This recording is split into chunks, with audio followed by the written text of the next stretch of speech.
Hello dear students, greeting of the day. I am JP Singh from Sister Gratipur campus. Here is the fourth unit of your material technology.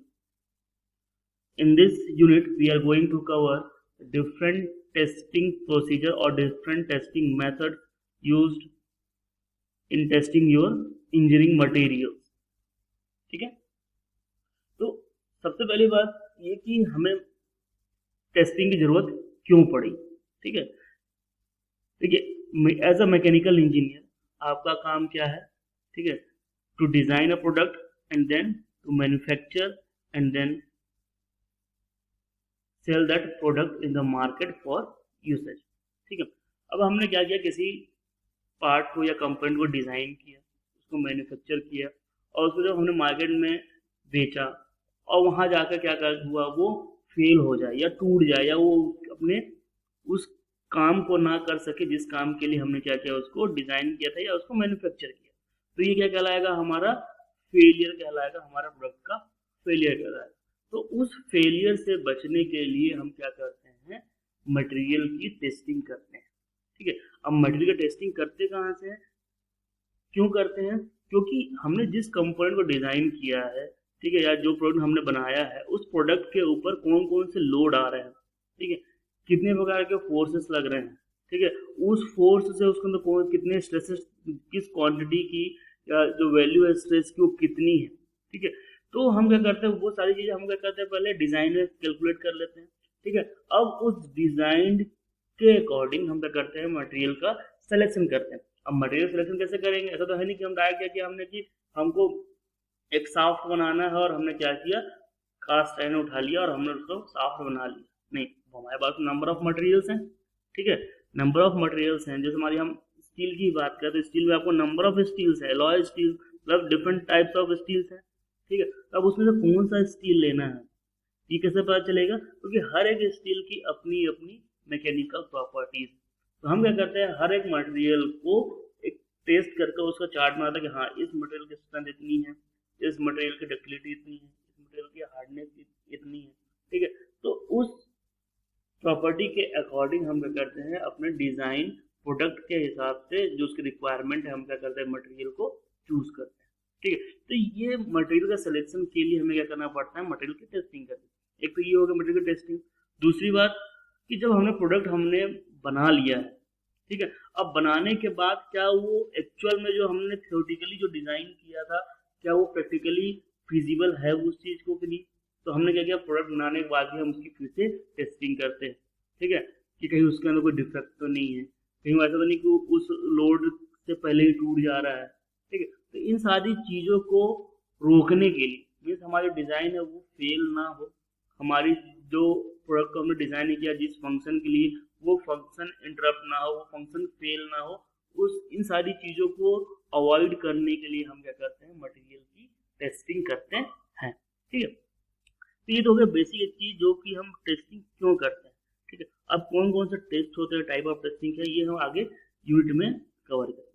ठीक है, so the topic to be covered, the first and the most important is why material testing is required. हमें material testing की जरूरत क्यों पड़ी. ठीक है, उसके बाद टाइप्स ऑफ टेस्टिंग, उसमें है आपका destructive and non destructive testing method. Generally there are two types of testing method, destructive and non destructive. अब उन दो मेथड्स के अंदर डिफरेंट टाइप्स आ जाते हैं, tensile test, compression test, shear test, bend test. ठीक है, रेडियोग्राफी टेस्ट, अल्ट्रासोनिक टेस्ट. ठीक है, तो डिस्ट्रक्टिव टेस्टिंग क्या क्या होता है, नॉन डिस्ट्रक्टिव टेस्टिंग क्या होता है, उसमें कौन कौन से मेथड्स है, ये सारी चीजों की हम करेंगे, डिटेल में स्टडी करेंगे इस यूनिट में. ठीक है, so the first, why material testing is required. Materials are tested for one or more of the following purposes. First, to assess numerically the fundamental mechanical property of material like ductility, toughness, malleability, etc. ठीक है, हमें इन सारी properties का definition पता है कि toughness क्या होता है, malleability कितनी है, डक्टिलिटी क्या होती है, बट न्यूमेरिकली वैल्यू हमें चाहिए उस पर्टिकुलर मटेरियल के लिए, वो कहाँ से आएगा, उस मटेरियल की टेस्टिंग. ठीक है, second, to determine the data that is force and deformation or stress value to draw up set of specification upon which the engineer can base his design। ठीक है, हमें क्या करना पड़ेगा, पहले हमने फोर्स और डिफॉर्मेशन या जो उसके कितने लोड पर क्या स्ट्रेस इंड्यूस हो रही है, कितनी वैल्यू स्ट्रेस हो रही है, किस पॉइंट पे आ रहा है, ये सारी चीजें हमें किसको देना पड़ेगा, इंजीनियर्स को पहले देना पड़ा, ताकि उसके बेसिस पर क्या कर सके, वो अपना डिजाइन कर सके। ठीक है, next, to determine the surface and sub surface defects in raw material और प्रोसेस्ड पार्ट। ठीक है, रॉ मटेरियल मींस मैन्युफैक्चरिंग से पहले, प्रोडक्शन से पहले जो यहाँ पर जो रॉ मटेरियल होता है उसमें रॉ मटेरियल, उस रॉ मटेरियल के अंदर कोई डिफेक्ट, रॉ मटेरियल के अंदर डिफेक्ट कहाँ से आया, जब हमने क्या किया, उसको एक्सट्रैक्ट किया ओर से। ठीक है, तो क्या उस समय उसके अंदर कोई इम्प्योरिटीज तो नहीं रहेगी, कोई डिफेक्ट तो नहीं रह गया उसके अंदर, या फिर जो हमने उस जब एक्सट्रैक्ट करने के बाद हमने उसको किसी एक पर्टिकुलर शेप में, हम क्या बोलते हैं, इंगॉट्स बनाते हैं। ठीक है, एक डिफरेंट शेप, क्योंकि हमारा जो मटेरियल है वो एक किसी शेप में या हमें मिलता है, कहाँ से, कंपनी से, फिर उसको हम लेके आते हैं और उसके ऊपर प्रोसेस करते हैं, जो डिफरेंट प्रोडक्शन प्रोसेस है, उन प्रोसेसेस को उसके ऊपर अप्लाई करके हम एक रॉ मटेरियल को फिनिश्ड गुड में कन्वर्ट करते हैं। ठीक है, तो दोनों जगह टेस्टिंग की जाती है, रॉ मटेरियल की भी टेस्टिंग की जाती है बिफोर प्रोसेसिंग, और आफ्टर प्रोसेसिंग भी हम उस कंपोनेंट या पार्ट्स को क्या करते हैं, टेस्ट करते हैं कि कहीं उसके अंदर और कोई डिफेक्ट तो नहीं रह गया during the process. Next, to check the chemical composition, जो हम मटेरियल यूज कर रहे हैं उसका केमिकल कंपोजिशन क्या है। ठीक है, next, to determine the suitability of a material for a particular application. ठीक है, क्योंकि हमने जो भी प्रोडक्ट बनाया है एक पर्टिकुलर एप्लीकेशन के लिए बनाया है। ठीक है, तो क्या वो मटेरियल उस पर्टिकुलर एप्लीकेशन के लिए सुटेबल है या नहीं, कैसे पता चलेगा, क्योंकि ड्यूरिंग द एप्लीकेशन उस कंपोनेंट पर, उस प्रोडक्ट पर कौन कौन से लोड आ रहे हैं, उस लोड से कितनी स्ट्रेस इंड्यूस हो रही है। ठीक है, तो क्या ये मटेरियल उस स्ट्रेस को विदाउट फेल सस्टेन कर सकता है या नहीं कर सकता। ठीक है, तो इसलिए हम क्या करते हैं, मटेरियल की टेस्टिंग करते हैं। Second, next, to ensure batch and production quality. ठीक है, एक्चुअली हम जब प्रोडक्शन यूनिट में जब प्रोडक्शन करते हैं पार्ट्स के या किसी भी कंपोनेंट का, ठीक, तो क्या किया जाता है कि एक लॉट निकलता है, एक बैच निकलता है, जैसे मान लीजिए 100 कंपोनेंट का एक बैच है। ठीक है, तो हम क्या चेक करते हैं कि ये पूरा जो बैच है, ये जो पूरी क्वांटिटी है, क्या ये सारी की सारी सही है कि नहीं। तो हम अब सारी सारी टेस्ट तो कर नहीं सकते, अगर हमने 100 बनाया, 100 को तोड़ कर फिर टेस्ट कर लिया, तो हमारे पास क्या बचा, कुछ नहीं, हम उल्टा लॉस में चले गए, क्योंकि हमने क्या किया, उस मटेरियल को टेस्टिंग करने के लिए हमने क्या किया था, प्रोसेस किया, और बनाने में उसको प्रोसेस किया, हमने अपनी एनर्जी वेस्ट की, मैन पावर यूज किया, अपना इकोनॉमिकली भी हमने किया। तो हम सारे प्रोडक्ट को हम टेस्ट ना करने के बजाय क्या करते हैं, एक बैच में से एक या दो चीज को निकाल कर हम उसकी टेस्टिंग करते हैं, जिसके बेसिस पे हम बोलते हैं कि हाँ, ये जो हमारा पूरा बैच है या लॉट है, ये क्या करता है, हमारा अच्छा है। ठीक है, फर्दर यूज के लिए हम इसको आगे भेज सकते हैं। Next, as a part of maintenance and to prevent failure in usage, maintenance के लिए भी। ठीक है, ताकि ऐसा ना हो कि मशीन हमारी चल रही हम क्या उस पर, जैसे गाड़ी की सर्विसिंग आप कराते हैं, मेंटेनेंस कराते हैं, ताकि उसके अंदर कोई खराबी तो नहीं है, वो चेक करने। तो सिमिलरली हम as a maintenance point of view और to prevent the failure in usage को ध्यान में रखते हुए भी हम क्या करते हैं, मटेरियल की टेस्टिंग करते रहते हैं। ठीक है, next is the type of material testing. So the methods is broadly classified in two categories or two methods. First one is the destructive testing and second one is the non-destructive testing. So what is destructive testing? In destructive testing, the material physically tested to the destruction or indentation.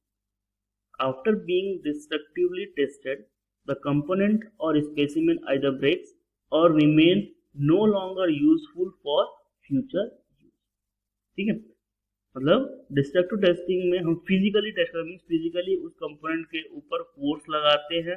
ठीक है, और उसके बाद देखते हैं कि क्या उस फोर्स को वो सह पा रहा है या नहीं सह पा रहा, और इस टेस्ट के दौरान जो स्पेसिमेन हम यूज करते हैं वो क्या हो जाता है, टूट जाता है, या फिर उसकी सरफेस इतनी खराब हो जाती है, ठीक है, कि हम उसको फर्दर यूज नहीं कर सकते। Like in case of tensile test आपने देखा होगा, टेंसाइल टेस्ट में जो हमारे स्पेसिमेन यूज करते हैं टेस्टिंग के लिए वो क्या होता है, फाइनली टूट जाता है, ब्रेक हो जाता है, ठीक है, फेल हो जाता है।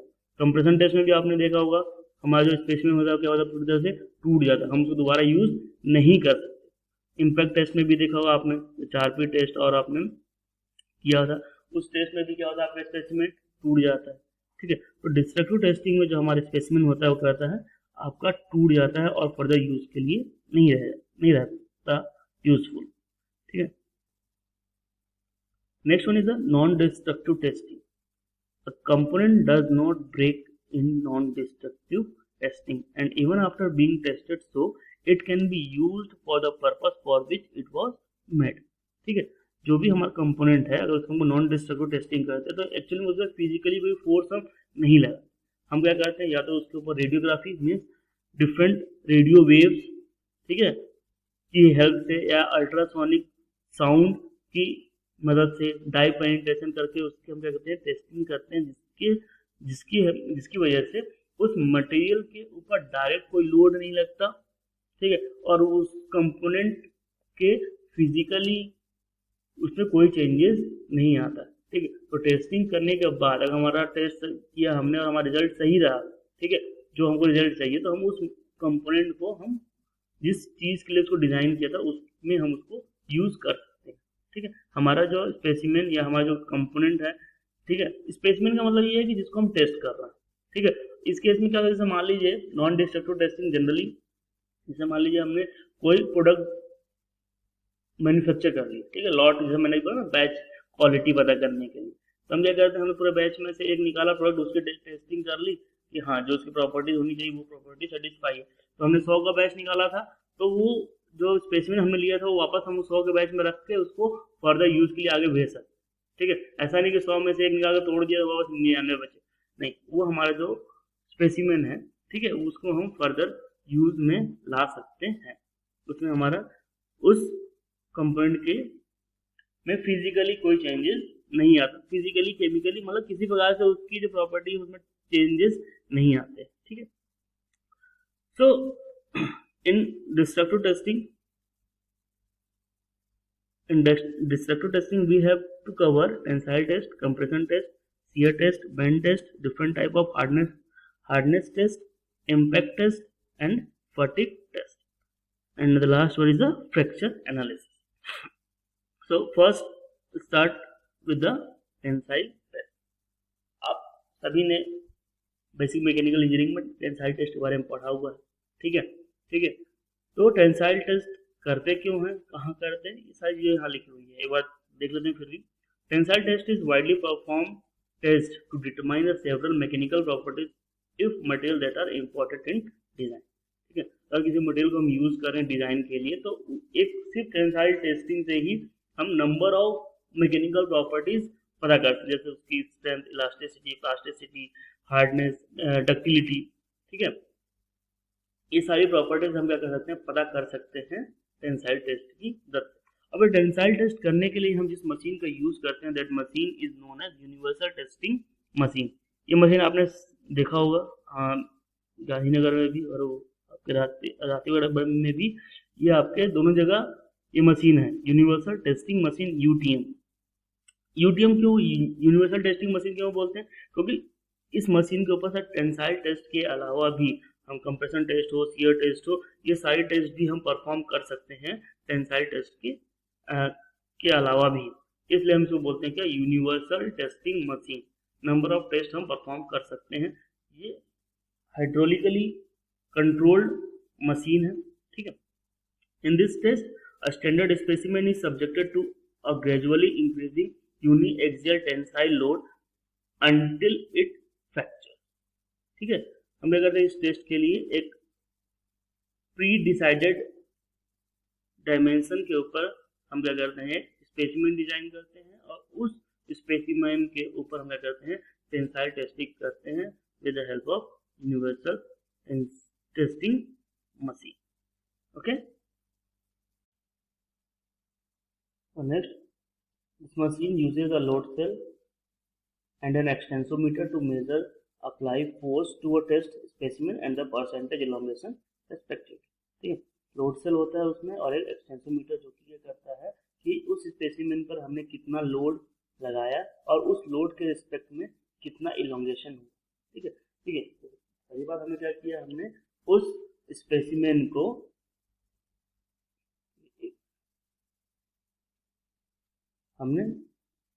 ये रहा हमारा स्पेसिमेन। ठीक है, generally this specimen can be a round or flat. ठीक है, हमने क्या किया, जिस मटेरियल को टेस्ट करना है उस मटेरियल का इस प्री डिसाइडेड, ये स्टैंडर्ड डाटा है। ठीक है, या स्टैंडर्ड डायमेंशन है जिसको हम क्या करते हैं, अपना एक स्पेसिमेन डिजाइन करते हैं या बनाते हैं। ठीक, तो वो हमारा राउंड भी हो सकता है और फ्लैट भी हो सकता है। अगर राउंड हमें बनाना है तो उसका डायमेंशन क्या होगा, ठीक है, डायमीटर कितना है, उसका गेज लेंथ कितना है, पैरेलल लेंथ कितना है, और उसका रेडियस कितना है। ठीक है, अगर फ्लैट है तो उसकी विड्थ कितनी होगी, उसकी गॉज लेंथ कितनी होगी, पैरेलल लेंथ कितनी होगी। ये सारी चीज़ें हम क्या करते हैं, इस डायमेंशंस के अकॉर्डिंग हम अपना स्पेसिमेन डिज़ाइन करते हैं। ठीक है, उसके बाद उस स्पेसिमेन को हम क्या करते हैं, ये हमारी यूटीएम मशीन आप सभी ने देखा होगा। इसमें क्या होता है, इस मशीन जैसे आप देख सकते हैं इस डायग्राम में, ये क्या है, उसका अपर क्रॉस है। ठीक है, then this upper space is for tensile specimen and the lower space is used to test compression test and this is the movable cross head। ठीक है, अब जैसे कि हम क्या कर रहे हैं, या ये देख लीजिए, ये आपका क्या लोड सेल। ठीक है, और इसी के साथ जैसे यहाँ पर ये देखिए, इस डायग्राम में आपको ये दिख रहा होगा, यहाँ एक्सटेंसोमीटर जिसके ऊपर क्या होती है, उसकी रीडिंग नोट हो जाती है, कितना इलोंगेशन, परसेंटेज इलोंगेशन कितना हुआ लोड के अकॉर्डिंग। ठीक है, ये दो चीज़ें आपको दिख जाएंगी, ये लोड सेल। ठीक है, लोड बढ़ाने को के लिए दिया हुआ है। ठीक है, जैसे ही हमने जो स्पेसिमेन डिजाइन किया, उस स्पेसिमेन को हम क्या करेंगे, टेंसाइल टेस्टिंग करनी है, तो ये अपर क्रॉस हेड और मूवेबल क्रॉस हेड के बीच में हम क्या करते हैं, उसको फिक्स करते हैं। फिक्स करने के बाद हम क्या करते हैं, उसके ऊपर लोड लगाना चालू करते हैं। जैसे ही लोड लगाना स्टार्ट करते हैं तो क्या होता है, ये जो मूवेबल क्रॉस हेड है वो नीचे की तरफ मूव करता है। जब नीचे की तरफ मूव करता है, ऊपर वाला क्या है, फिक्स है। ठीक है, इसका मतलब क्या हुआ कि उसके स्पेसिमेन के दोनों एंड पर एक क्या हो रहा है, आपका यूनिफॉर्म लोड लग रहा है। ठीक है, और ये क्या हमारा होता है, ग्रेजुअली अप्लाइड लोड होता है। ग्रेजुअली अप्लाइड लोड मीन्स हम उस लोड की वैल्यू को धीरे धीरे क्या करते हैं, बढ़ाते जाते हैं। ठीक है, तो उस लोड के रिस्पेक्ट में उस स्पेसिमेन में कितना इलोंगेशन हो रहा है, वो चीज़ें क्या होती है, ऑटोमेटिकली हमारे मशीन में रिकॉर्ड होती जाती है। ठीक है, अब ये हमने कर लिया। उसके बाद नेक्स्ट क्या करते हैं कि जो हमने डाटा हमें मिला, ठीक है, ये तो हमने कर लिया।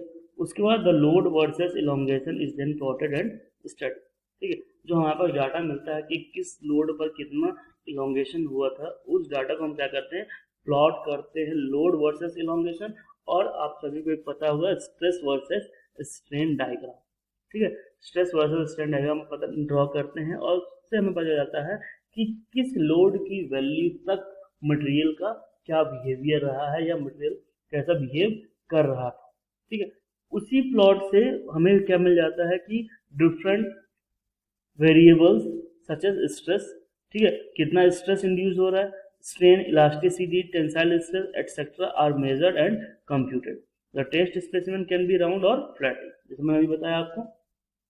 ठीक है, ये स्पेसिमेन, ये हमारी यूनिवर्सल टेस्टिंग मशीन। उसके बाद हमारे टेस्ट प्रोसीजर हमें क्या किया, करते कैसे हैं, the specimen is mounted between the upper and the lower cross head.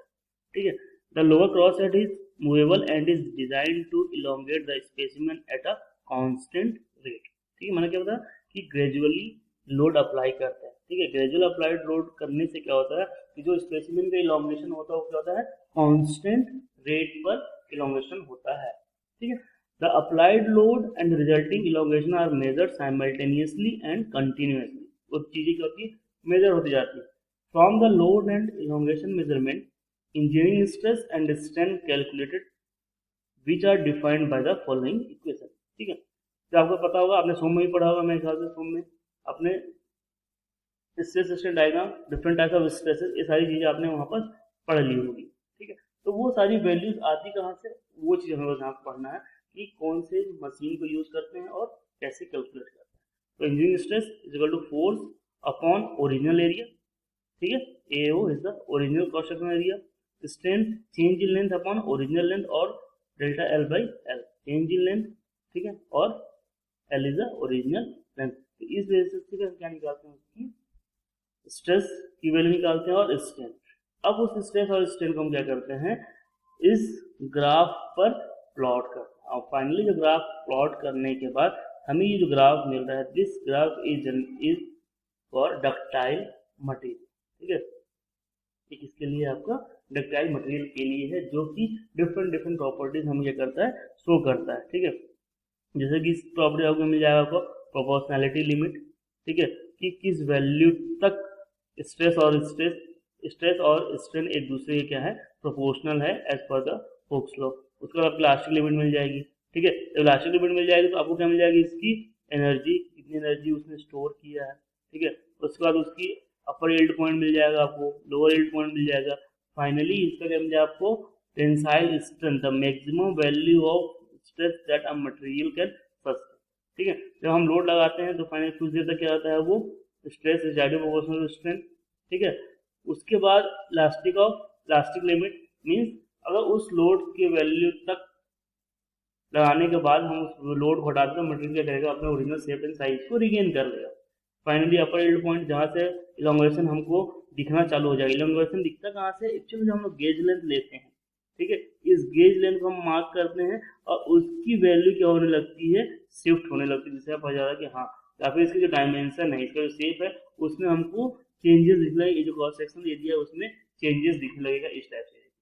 पहले क्या था, पूरा यूनिफॉर्म था, जैसे जैसे लोड हट रहा है वो धीरे बढ़ते जाता है, और मैक्सिमम लोड के कंडीशन में ये पूरा इतना हो जाता है, ये चेंजेस इस क्रॉस सेक्शन में, और finally at the point of breaking ये दोनों क्या आते हैं, दो एंड्स उसके अलग अलग हो जाते हैं, ठीक है, अलग अलग हो गए। फाइनली हम क्या करते हैं, इन दोनों एंड्स को पास में लेके आते हैं और उनकी गेज लेंथ फाइनल पॉइंट पे मेजर करते हैं। तो इस ग्राफ से या इस प्लॉट से हमें डिफरेंट स्ट्रेसेस और डिफरेंट प्रॉपर्टीज हम निकाल सकते हैं, ठीक है।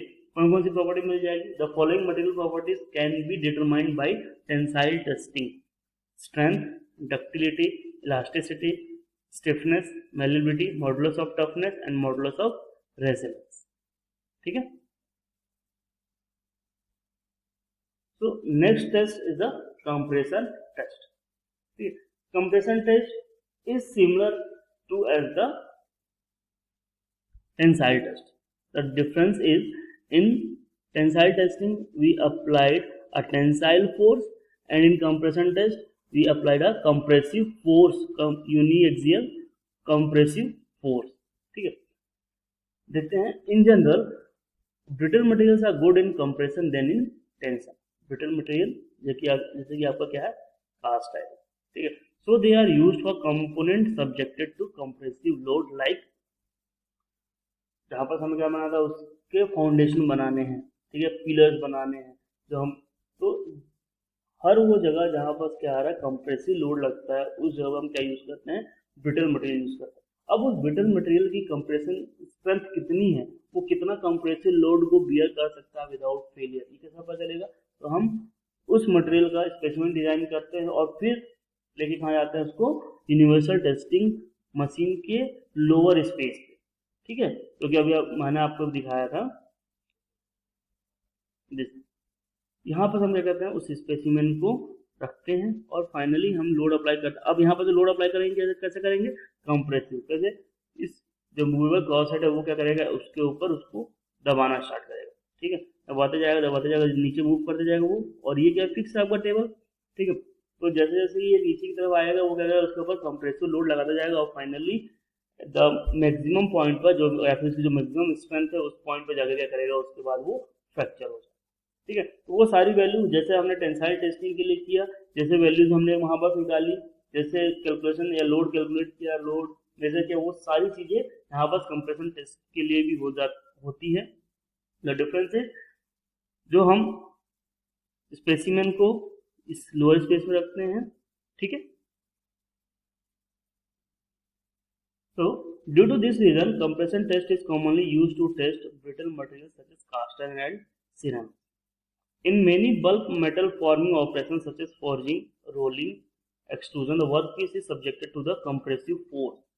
ठीक है, आपने प्रोडक्शन इंजीनियरिंग भी आप पढ़ ही रहे हो सेमेस्टर में, ये सारी प्रोसेस जानते होंगे आप, फोर्जिंग क्या होती है, रोलिंग क्या होती है, एक्सट्रूजन क्या होती है। इन सारी प्रोसेस में आपने देखा होगा, आपको याद हो तो हम क्या लगाते हैं, एक रॉ मटेरियल को फिनिश्ड गुड में कन्वर्ट करने के लिए क्या लगाते हैं, उसके ऊपर कंप्रेसिव फोर्स करते हैं। जैसे रोलिंग की कैसी बात करें, हम क्या करें, दो रोल्स के बीच से हम उसको पास कराते हैं। जब पास कराते हैं तो क्या होता है, उसका डायमेंशन बढ़ता है, उसकी डायमीटर कम होती है। ठीक है, तो क्या हो रहा है, वो कंप्रेस हो रहा है।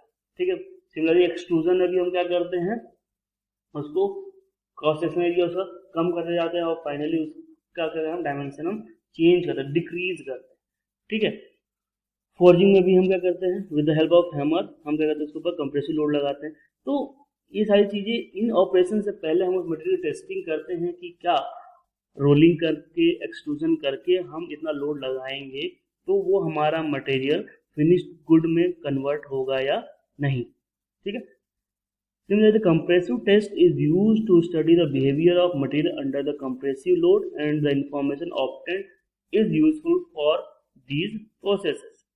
Procedure: the compression test is conducted in a manner similar to the tensile test, but the load is compressive in nature and the specimen contracts. वहाँ पर क्या हुआ था, एक्सपांड हो रहा था, बट यहाँ पर क्या हो रहा है, वो इलोंगेट हो रहा था उस टेंसाइल टेस्ट के केस में। यहाँ पर क्या हो रहा है, contract along the direction of the applied stress or force.